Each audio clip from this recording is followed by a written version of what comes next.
Hi, this is Kerri Heckert with a Medical Pearl on behalf of the Medical Care Standards Committee for the Academy of Eating Disorders.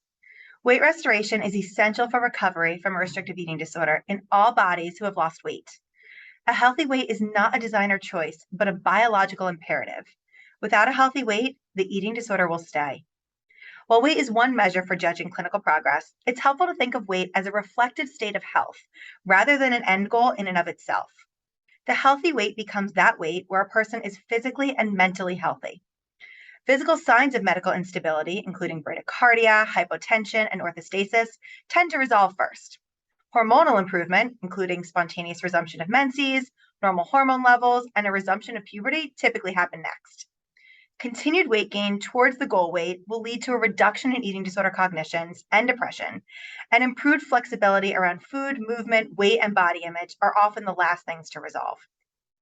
Remission means full, age-appropriate physical, pubertal, and cognitive recovery. The goal of treatment is to become well, not just less sick.